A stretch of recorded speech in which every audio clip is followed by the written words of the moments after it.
friends, welcome to the Point.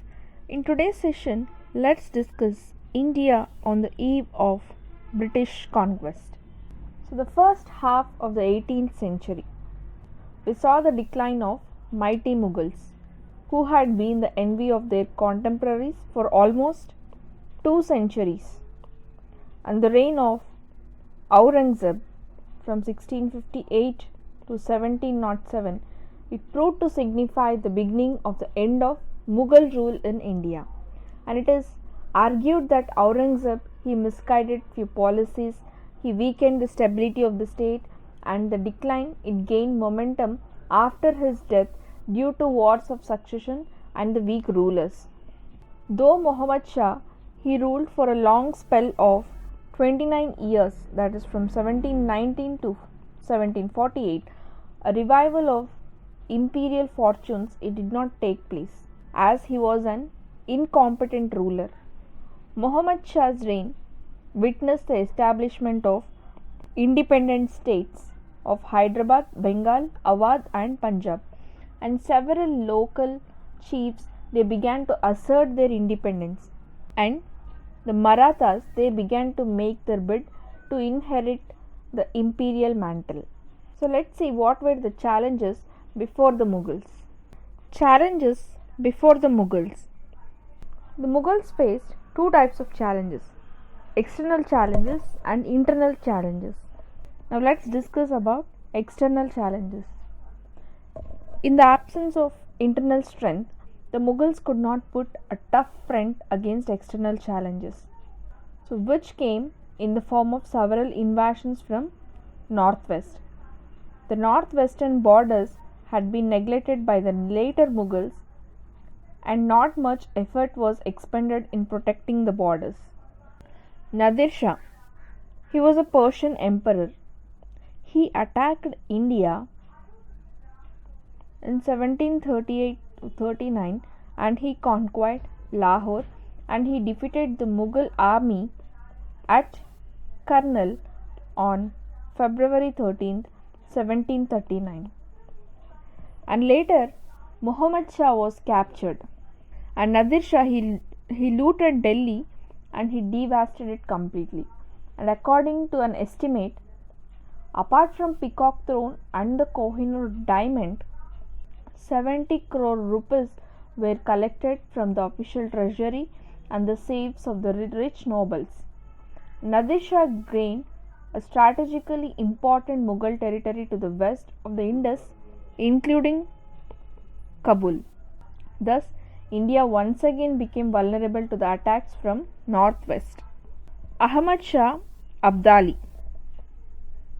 he is also called as Ahmad Shah Durrani. So he was elected as a successor of Nadir Shah. And after Nadir Shah's death in 1747, Ahmad Shah Abdali he invaded India several times between 1748 and 1767. So he continuously harassed the Mughals who tried to buy peace in 1751 to 52 by ceding Punjab to him. And in 1757, Abdali captured Delhi and he left behind an Afghan caretaker to watch over the Mughal emperor. So before his return, Abdali had recognized Alamgir II as the Mughal emperor and the Rohilla chief Nazib-ud-Dawla as Mir Bakshi of the empire.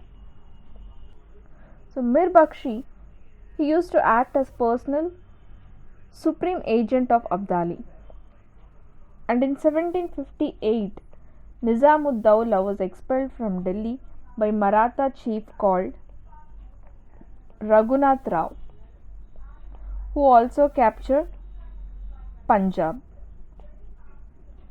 So in 1759, Ahmad Shah Abdali he returned to India to take revenge on Marathas, and in 1761 Abdali defeated the Marathas in the third battle of Panipat. The last of Abdali's invasion came in 1767. So the weak rulers after Aurangzeb was an internal challenge faced by the Mughals. Bahadur Shah I. He ruled from 1709 to 1712 March. So after nearly 2 years long war of succession, the 63-year-old prince called Mughals, who is said to be the eldest son of Aurangzeb, he became the emperor, taking the title as Bahadur Shah, and he was later called Bahadur Shah I. Bahadur Shah I, he was killed by his brothers Muhammad Asam and Kambaksh in the war of succession. Kafi Khan gave the title of Shahi Bekhabar to Bahadur Shah. Bahadur Shah, he adopted a pacific policy with Marathas, the Rajputs, and also with the Jats. Shahu, he was the Maratha prince. He was released from Mughal captivity, and Rajput chiefs were confirmed in their respective states. The Sikh leader Band Bahadur, he attacked Muslims in Punjab, and hence the emperor took action against him, and Bahadur Shah I, he died in February 1712. Jahandar Shah, he ruled from March 1712 to Feb 1713. So with the help of Zulfikar Khan, Jahandar Shah became the emperor. Zulfikar Khan, he was appointed as Prime Minister, and he introduced Izara system, and this Izara system was introduced to improve a financial condition of the empire, and he abolished Jizya.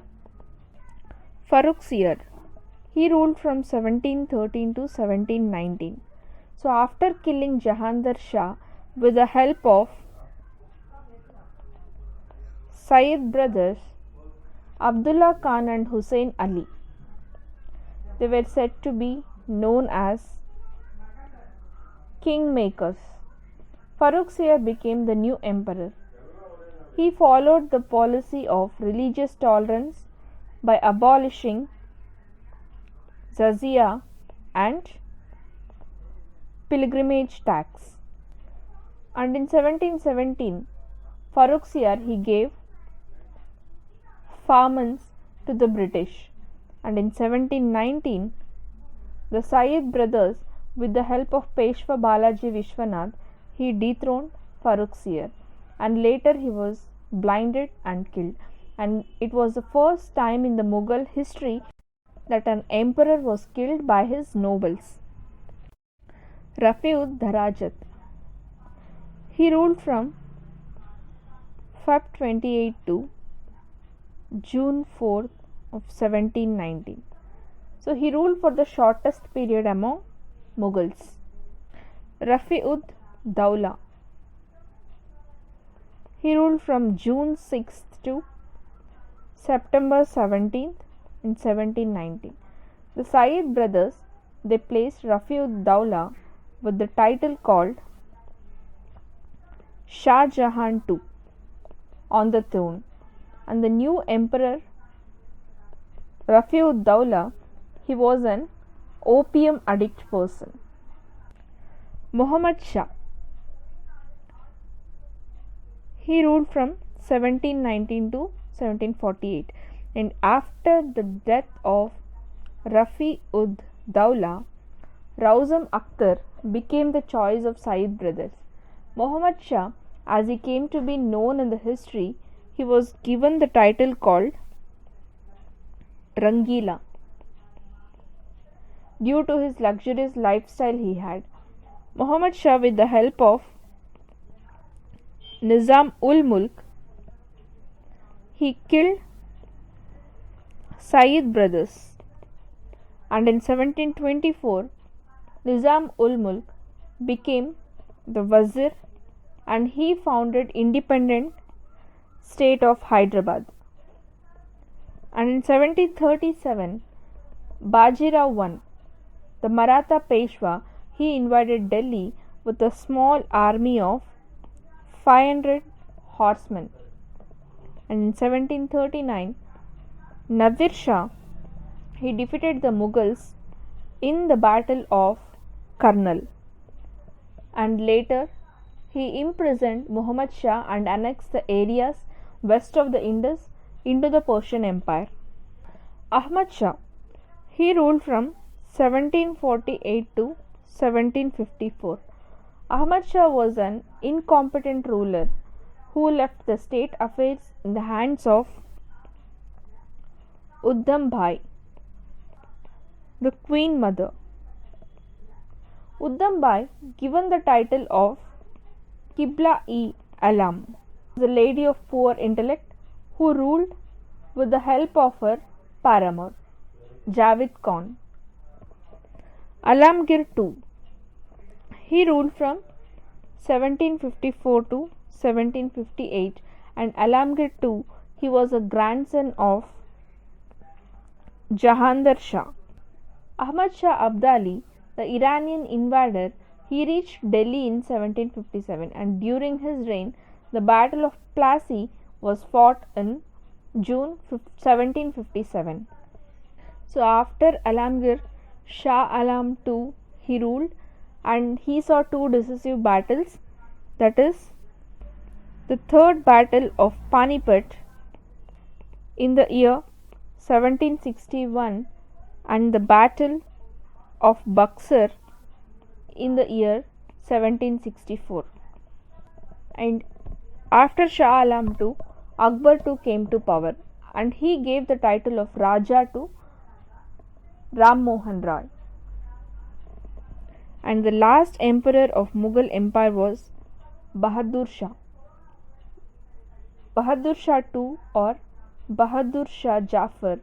Jafar is his surname.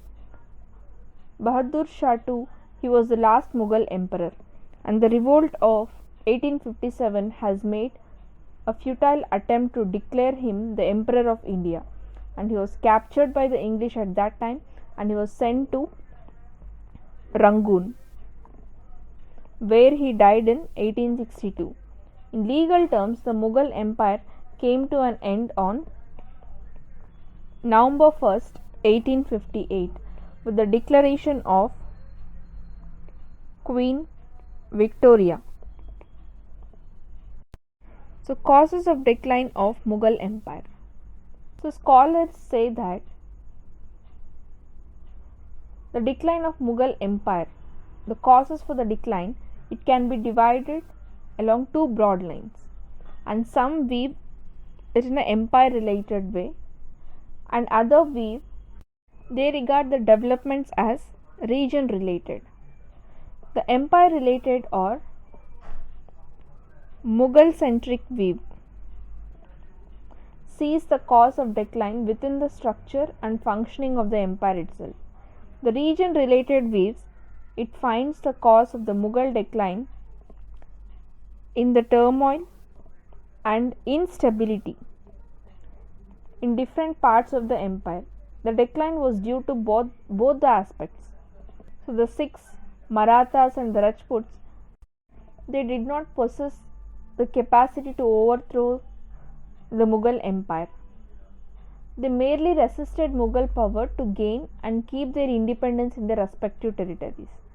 And if the successors of Aurangzeb were capable rulers, the empire might not have fallen. And most of the emperors who came after Aurangzeb, they proved to be incapable, they were weak, and they were licentious monarchs who hastened the process of disintegration of the empire, and finally it led to the collapse of the empire. Shifting allegiance of Jamindars. So these Jamindars, they were hereditary owners of their lands. They enjoyed certain privileges on hereditary basis, and they were variously known as Rajas, Thakurs, Kuts or Deshmukhs. They helped in the collection of revenue and in local administration, for which they maintained soldiers.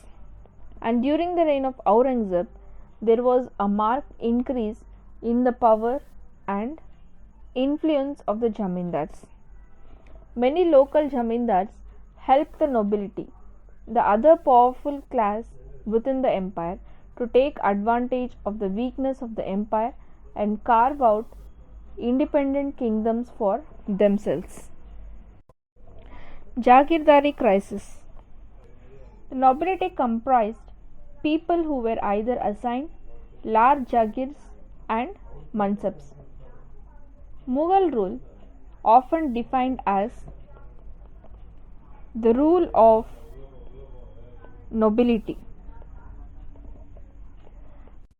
because these nobles, they played a central role in administering the empire, and there was divisiveness among the nobility on the basis of religion, homeland and tribe. Mutual rivalry, jealousy and contest for power among the various groups during this rule of the later Mughals, which was in the absence of strong central leadership, it reduced the prestige of the emperor, but it also contributed to the decline of the empire. Rise of regional aspirations. There was a continuous struggle against the empire for political ascendancy, and this weakened the empire.